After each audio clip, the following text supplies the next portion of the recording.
আওয়ামী লীগ নিষিদ্ধের ব্যাপারে স্পষ্ট বিবৃতি দেন নাই। এখন পর্যন্ত রাজনৈতিক দল হিসেবে এনসিপি কে দেখেছি, তারা আউট এন্ড আউট বলেছে আওয়ামী লীগকে নিষিদ্ধ করতে হবে। আপনাদেরকে জানাই, 2.5 বছর বিএনপি ক্ষমতায় থাকবে, 2.5 থেকে 3 বছর।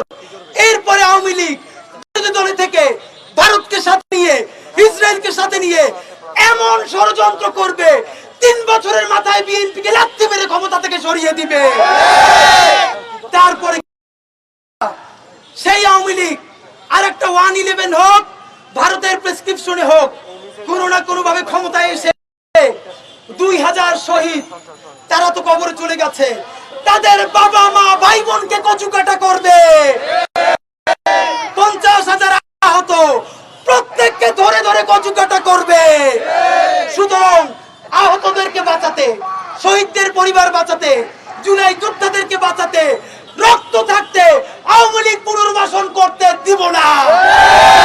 ভাইরা আমার, আমাদের ঢাকা বিশ্ববিদ্যালয়ের ভাই বন্ধুরা এইখানে 3টা থেকে অবস্থান গ্রহণ করবে। ইনকিলাব মঞ্চ আওয়ামী লীগ নিষিদ্ধের দাবিতে, জুলাই, শাপলা, পিলখানা বিচারের দাবিতে রাজু ভাস্কর্যে অবস্থানে সংহতি প্রকাশ করছে। আওয়ামী লীগকে নিষিদ্ধ না করে আমরা রাজপথ ছাড়বো না ইনশাআল্লাহ।